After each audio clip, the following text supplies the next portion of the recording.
아멘. 영광의 박수를 주님께 돌리십시다. 오늘 설교 제목을 선한 일을 위해 자신을 준비하라 이렇게 정해봤습니다. 따라합시다. 선한 일을 위해 자신을 준비합시다. 2차 대전을 승리로 이끈 장군이 있습니다. 아이젠하워 장군인데요. 이 장군은 누즈벨트 대통령과 어렸을 때부터 절친한 친구였다고 합니다. 누즈벨트 대통령은 소아마비를 이고 대통령이 되었을 때 이 아이젠하워 장군은 이 볼품없는 사람이었습니다. 그는 이곳저곳 야전으로 그렇게 옮겨 다니는 장군이었어요. 어느 날 누즈벨트 대통령이 2차 대전을 빨리 끝낼 수 있는 방법이 있는가 장군들을 불러서 요구를 했는데 아무도 거기에 대한 시원한 대답을 하지 못했습니다. 그럴 때 누즈벨트는 친구인 아이젠하워를 찾아가겠다 생각하고 밤에 찾아갑니다. 찾아갈 때 참모들이 뒤에서 투덜투덜 거려요. 그 야전에 볼품없는 사람한테 찾아가서 뭘 얻을 거 있다고. 그런데 이 아이젠을 찾아갔는데 이 아이젠하워는 이 2차 대전을 끝낼 수 있는 방법 200개를 준비하고 있었다고 합니다.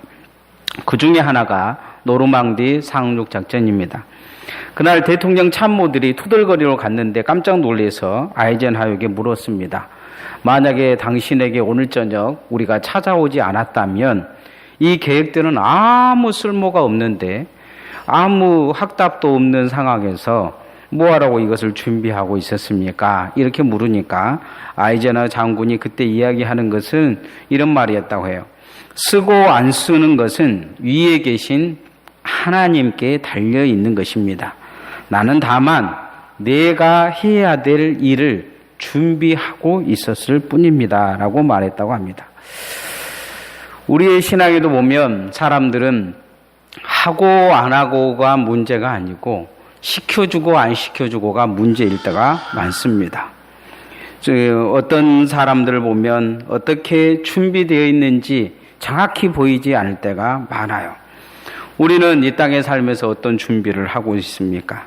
많은 사람들은 자신을 써주지 않는다, 불평불만하고 살지만 정작 그 일을 그만큼 충분히 수행할 수 있는 조건과 환경과 훈련이 된 사람들은 그다지 세상에 많지 않는 것을 볼 수가 있습니다.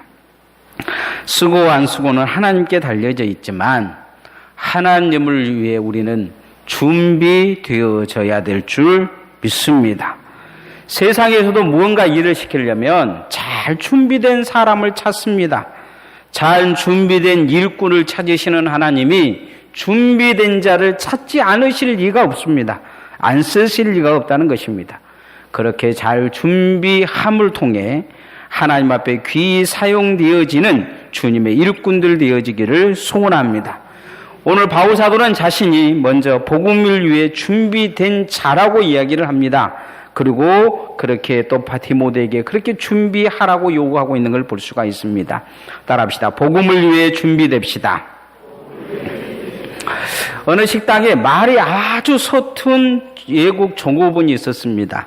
이제 서빙을 열심히 하고 있는데 단초 손님이 와서 막 음식을 먹더니 막 맛없다고 난리를 치는 거예요.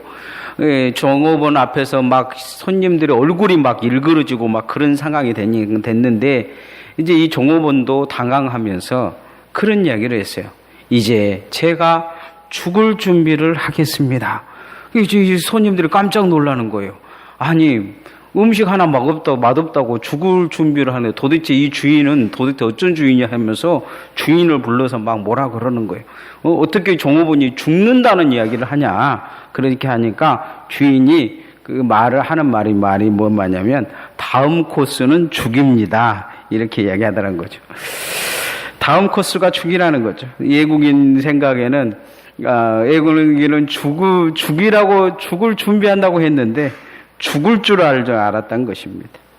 여러분은 주님을 위해 죽을 준비가 되어 있습니까? 바울은 날 사나 죽으나 이 죽을 준비가 되어 있는 사람이었습니다. 우리가 하나님의 일을 하려고 한다면 주님을 위해 사나 죽으나 죽을 준비가 되어 있는 사람들이 되어야 될 줄 믿습니다. 오늘 디모데에게 서심을 보낸 바울은 복음을 위해 하나님의 준비가 되어 있는 사람이었습니다. 신학자들은 이방인 선교를 위해서 하나님이 준비한 사람이 누구냐? 바울이라 이렇게 말하고 있습니다. 바울은 당대의 최고의 석학인 가말멜 문화에서 공부를 했습니다. 헬라어와 히브리어에 능통하며 로마의 시민권을 가지고 있는 사람이었습니다. 그렇게 어찌 보면 이 유대인 중에서는 최고인 사람이 다세맥도상에서 예수님을 만남을 통해 회심하게 됩니다. 그리고 전도자로 사도로 그 자리에서 부름을 받습니다. 그런데 회심했는데 그리고 주님이 그를 불러줬는데 아무도 환영을 안 해준 것입니다. 환영해 준 것은 아무것도 없었습니다. 예루살렘에 가니까 사람들이 다 피하고 그를 멸시하고 그를 멀리했습니다. 이유는 뭐냐? 그가 스데반 집사를 죽이는데 앞장섰으며 교회를 무너뜨린 사람이었기 때문이에요. 그리스도인들을 이곳저곳 쫓아다니면서 핍박했던 사람입니다. 아무도 그를 믿어주지 않았어요. 대부분의 이런 상황이 되면 주님을 원망하며 그만둘 것입니다. 이럴 거면 날 뭐라고 불렀냐고 하면서 말입니다. 그런데 바울은 이 인고의 시간을 하나님을 위해 준비하는 시간으로 보냅니다. 오랜 시간 아라비아 광야에 가서 그는 하나님의 말씀과 주님과 깊은 묵상을 합니다. 그리고 고향으로 돌아가 있는 동안 바나바가 그를 찾아왔을 때 안디고로 가서 그는 평신도 사역자로 교사로 전도자로 바나바 밑에서 훈련을 받습니다. 오늘날 같으면 여러분 어쩌겠습니까? 이 사도로 하나님이 불렀다고 분명히 이야기를 하는데 사도 많지도 못한 자대의 사람 밑에 가가지고 훈련받고 그것도 평신도로 교사로 그렇게 오랫동안 있어라 한다면 아마 한국 사람 같으면 한 사람도 그렇게 할 사람이 없을 것입니다. 바울은 그런데 그곳에서 다시 시작합니다. 과거에 자신이 가졌던 모든 것을 배설물로 여깁니다. 주님 안에서 다시 자신을 훈련시키며 새롭게 시작하는 걸 보게 됩니다. 오직 예수 그리스도의 십자가만을 자랑하기로 결심했다고 합니다. 이렇게 철저히 주님을 위해서 준비해 갑니다. 값없이 주어진 은혜 위에 값진 은혜를 덮어 씌우는 모습을 바울을 통해서 볼 수가 있습니다. 이렇게 준비된 바울의 사역에 바울이 복음을 전하기 시작했을 때 폭발이 일어납니다. 폭발적인 복음의 역사가 일어나며 그가 가는 곳곳마다 그를 만나는 자마다 회심하는 역사가 나타나는 것을 볼 수가 있습니다. 긴 시간이 지나고 차츰차츰 안개가 걷히면 새벽빛이 온 것처럼 바울은 새벽빛이 비춰지기 시작하는 그 삶 속에서 복음의 태양으로 다시 떠오릅니다. 바울은 이렇게 자기 자신이 그렇게 지금도 살고 있음을 말하면서 디모데에게 그런 준비된 자가 되라 요구하고 있는 것을 볼 수가 있습니다. 자, 8절에서 9절, 10절 말씀 한번 같이 우리가 읽어보십시다. 시작. 내가 전한 복음대로 다윗의 씨로 죽은 자 가운데서 다시 살아나신 예수 그리스도를 기억하라. 복음으로 말미암아 내가 죄인과 같이 매이는 데까지 고난을 받았으나 하나님의 말씀은 매이지 아니하니라. 그러므로 내가 택한 받은 자들을 위하여 모든 것을 참으면 그들도 그리스도 예수 안에 있는 구원을 영원한 영광에 함께 받게 하려 함이라. 바울이 디모데에게 지금 예수님을 깊게 생각하라, 기억하라는 것이죠. 예수님을 기억하며 자기 바울을 기억해 바라는 것입니다. 바울은 지금 어디에 갇혀 있느냐? 로마 감옥에 갇혀 있습니다. 바울이 감옥에 갇혀 있는 주된 이유에 대해서 지금 이야기하고 있는 것은 하나님의 말씀을 전하기에 전도를 위한 것입니다. 몸은 부자였었지만 하나님의 말씀을 전도하는데 그같이 좋은 조건이 없었다는 것이죠. 말씀은 매이지 않았다 이렇게 이야기합니다. 바울 입장에서 보면 로마의 시민권을 가지고 있기 때문에 당장 감옥에서 수단과 방법을 가리지 않으면 나올 수 있었습니다. 왜냐하면 총독들도 함부로 그를 때리지 못했어요. 한 대만 빌립보에서 몇 대 때리고 나서 그 주변에 있는 사람들이 벌벌 떨 정도의 상황이 되었습니다. 그런데 바울은 이런 모든 고난을 누구를 위해 사용하느냐? 복음을 위해 사용한다는 것입니다. 하나님이 자신에게 그 모든 조건과 환경을 준 것이 무엇 때문이냐? 복음을 위했던 거라는 거예요. 하나님의 준비된 계획을 그는 망치지 않는 것을 볼 수가 있습니다. 하나님의 계획이 그 안에 이루어지기 위해 최선을 다하는 모습을 보여줍니다. 예수님의 삶도 마찬가지예요. 예수님의 말씀에 보면 예수님의 사역이 위해 뒤에 반드시 끝내는 말씀이 뭐냐면 말씀이 이루어졌다는 것이죠. 나귀를 타고 가든지 뭘 가든 말씀이 이루어지, 십자가에서 그가 다리를 꺾이지 않는 그 사건도 말씀이 이루어졌다, 이렇게 말씀합니다. 하나님의 말씀을 이루어 갔다는 거죠. 주님의 계획을 망치지 않았다는 것입니다. 우리에게 있어 하나님의 계획이 있습니다. 계획대로 살고 계십니까? 하나님의 계획을 알고 계십니까? 하나님을 계획대로 쓰임받기 위해서 잘 준비되고 계십니까? 바울은 하나님이 자신을 어떻게 쓸 것인가를 알고 그 계획대로 자신을 준비하며 그 계획대로 살아가고 그 하나님의 계획을 망치지 않고 하나님께 영광 돌리는 것을 볼 수 있습니다. 오늘 마지막 10절에도 그런 말씀을 해요. 다른 사람들을 구원시키기 위한 하나님의 계획이 자기에게 있다는 거죠. 그것을 통해 주님이 영광받기 위해 최선의 삶을 살고 있다, 이렇게 말하고 있는 것을 볼 수가 있습니다. 여러분 안에 하나님의 계획이 이렇게 이루어지기를 소원합니다. 주님이 언젠가 여러분 만났을 때 참 내가 너를 택하여 불러 세웠더니 실망치 않고 그 계획대로 이루어졌다고 말하는 종들 되어지기를 원합니다. 착하고 충성된 종이라 그렇게 부름받는 주의 종들 되어지기를 소원합니다. 두 번째, 하나님 앞에 우리가 준비될 건 부끄러움 없는 일꾼이 되어야 됩니다. 따라합시다. 부끄러운 것이 없는 일꾼이 됩시다. 성경은 인간의 말에 대해서 많은 이야기를 하고 있습니다. 성경은 특히 잠언서 18장 21절에 죽고 사는 것은 혀의 권세에 있다. 혀를 쓰기 좋아하는 자는 그 열매를 먹고 살 것이다, 이렇게 말씀합니다. 다시 말하면 이 말씀은 사람의 말에 생사를 결정할 만큼 힘이 있다는 거죠.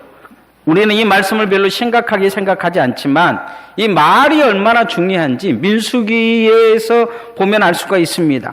민수기 13장 이후에 가나안 전탕을 하기 위해서 이 정탐꾼을 12명 배웠는데 10명이 돌아와서 부정적인 말을 이스라엘 백성들에게 내뱉습니다.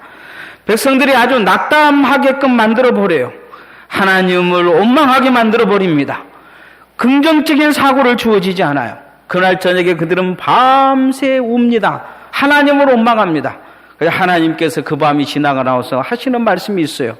니네들 말대로 해주겠다는 거예요. 니네들 말대로 해주겠다. 그리고 나중에 하나님이 이것에 대해 징계하시는데 가장 먼저 징계받은 사람들이 누구냐? 그 부정적인 말 한 10명이 먼저 징계를 받습니다. 그리고 그곳에 긍정적인 말을 했던 여호수아와 갈렙만 가나안 땅에 들어가게 되는 것을 볼 수가 있습니다. 나머지 모든 사람들, 200만의 사람들이 이 부정적인 말 때문에 광야에서 다 죽습니다. 몇 년 전 노스 엔젤 근처에 상페르난도에서 5살 난 아이가 자살한 일이 있었습니다. 5살 난 아이가 뭘 안다고 자살했겠습니까? 어느 날 이 아이가 아빠 앞에서 그런 얘기입니다. 아빠, 나는 아빠를 즐겁게 해줄 수가 없어. 나는 결코 좋은 일을 할 수 없어. 차라리 죽고 싶어요. 이렇게 이야기했다고 해요. 이 아빠가 의붓 아빠인데 이 아이는 자기 아빠가 의붓 아빠인지도 모르고 그냥 앞에서 재롱 부리면서 그런 이야기를 한 거죠. 그런데 좋은 언어 습관을 가지고 있지 않던 이 아빠가 아이에게 그렇게 얘기해서 화를 내면서 그럼 가서 죽어버려, 이렇게 이야기했어요. 그리고 얼마 후에 아이가 보이지 않아서 엄마가 가봤더니 그 아이가 문을 걸어 잠그고 자기 방에서 스스로 목매어 죽어 있더라는 것입니다. 아이가 자살을 했기 때문에 이 아버지에게 살인죄를 적용할 수 없었다고 합니다. 아이를 때리거나 학대한 일이 없었기 때문이에요. 그런데 명목상으로는 아이를 죽이지 않았지만 이 아이를 죽인 것은 그 아버지인 것입니다. 말로 죽였기 때문입니다.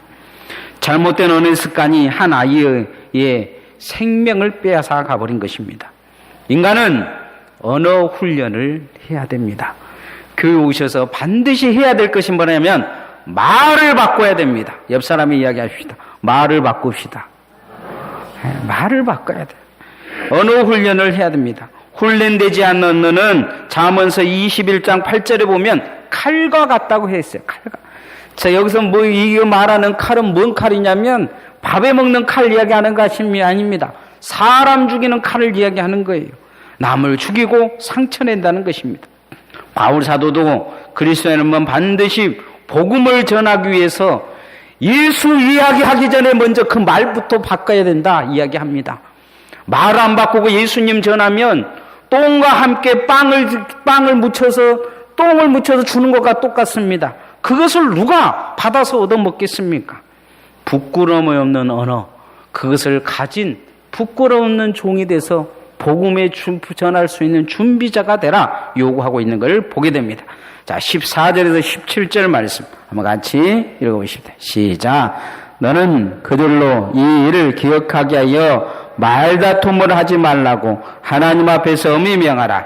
이는 유익이 하나도 없고 도리어 듣는 자들을 망하게 함이라. 너는 진리의 말씀으로 옳게 분별하며 부끄러울 것이 없는 일꾼으로 인정된 자로 자신을 하나님 앞에 드리기를 힘쓰라. 망령되고 헛된 말을 버리라. 그들은 경건하지 아니하며 점점 나아가나니 그들의 말은 악성 종양이 퍼져나감 같은데 그 중에 후메노와 밀레노가 있느니라.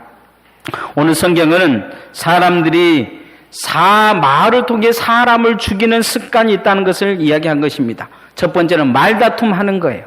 말로 자꾸 옆 사람에게 이기려고 하는 거예요. 교회에서도 보면 교인들이 말은 잘해요. 절대 지려고 안 해요. 옆 사람한테 얘기합시다. 제가 지겠습니다. 예. 자오지가 무슨 회의를 하면 말도 안 된 소리를 하면서 끝끝내 이기려고 하는 경향들이 있어요. 그러면 안 돼요. 그냥 져줘보면 이기는 거예요. 져줘보면. 유익이 없고 듣는 자들을 다 망하게 하는 소리를 해요. 말씀을 옳게 분별하여 부끄럽는 일꾼으로 자신을 드리라고 요구하는데 16절의 말씀에 망령되고 헛되란 말을 버리라. 이것이 사람들을 경건에서 벗어나게 하고 망하게 한다는 거예요. 이 말이 악성 종양처럼 퍼져서 많은 사람들을 죽게 한다 이렇게 이야기하고 있는 것을 볼 수가 있습니다.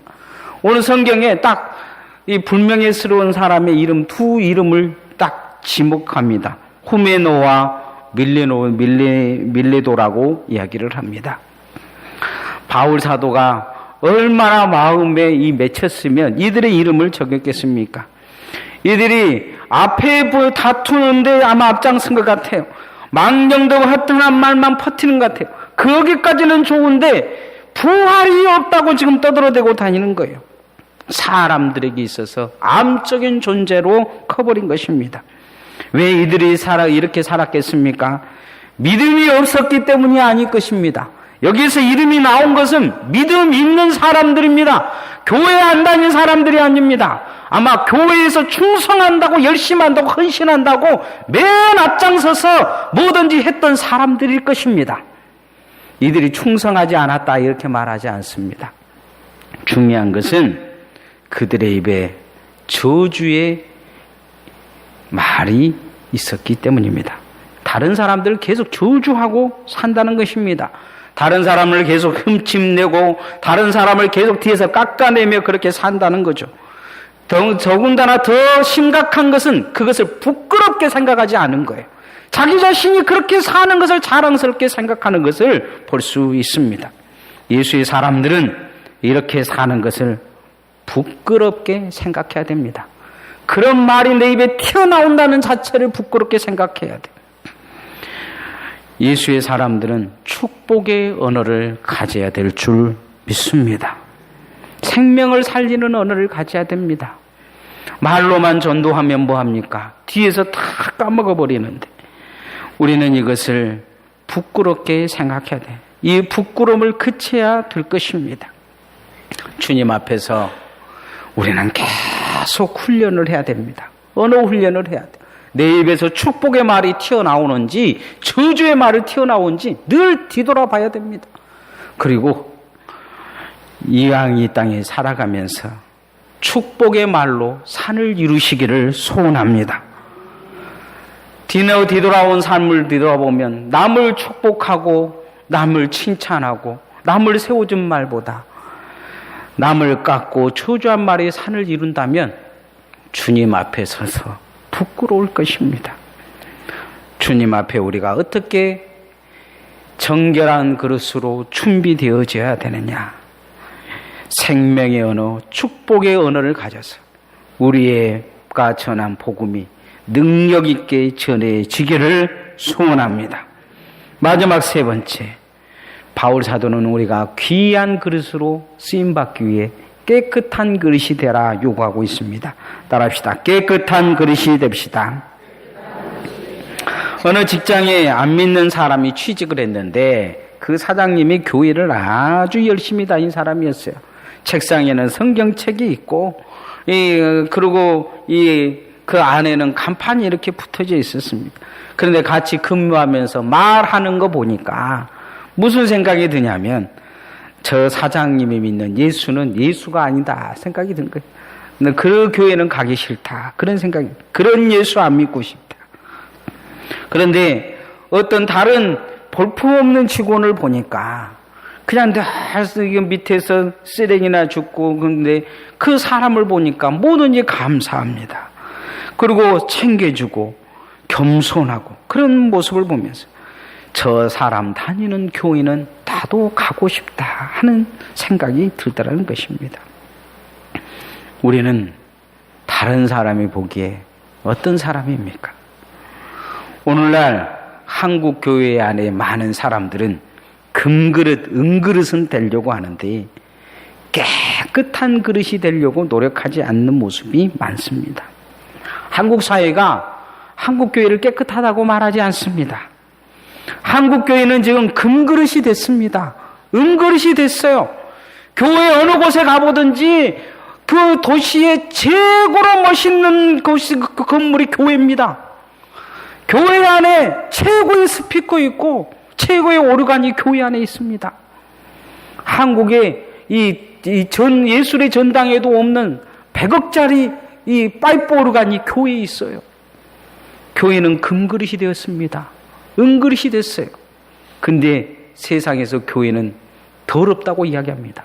깨끗하지 않다고 이야기를 해요. 이유는 뭡니까? 우리가 깨끗하지 않기 때문입니다. 다들 자기가 금그릇이냐 은그릇이냐 떳떳하고 하고 살지만 주님 앞에 우리는 깨끗하지 않다는 것입니다. 세상에는 대통령 그릇이 있니 거지 그릇이 있니 이렇게 이야기하는데 하나님은 대통령 그릇 거지 그릇을 따진 것이 아니고 그 그릇이 깨끗하냐를 따지고 계십니다. 금그릇이냐 은그릇이냐가 중요한 게 아니고 복음을 담았을 때 그 복음이 깨끗하게 전달될 수 있는 그릇이냐를 따지고 있는 것입니다. 성경에도 하나님이 쓰신 사람들의 그릇의 차이가 있는 게 아니고 깨끗함의 차이가 있습니다. 삼손은 큰 그릇으로 사도로 부름을 받았습니다. 그러나 하나님 앞에 그는 깨끗하게 살지 못합니다. 하나님의 명예를 더럽혀요. 하나님이 그를 보면서 부끄럽다고 생각할 정도가 되어버립니다. 큰 그릇이 못 됩니다. 그는 마지막 자살해서 죽지만 하나님 앞에 그는 깨끗하게 살지 못합니다. 요셉은 보잘것없는 작은 그릇이었습니다. 형들이 그를 마음대로 죽일 수 있는 상황이었어요. 그는 남의 집에 종살이 살고 감옥에까지 끌려갑니다.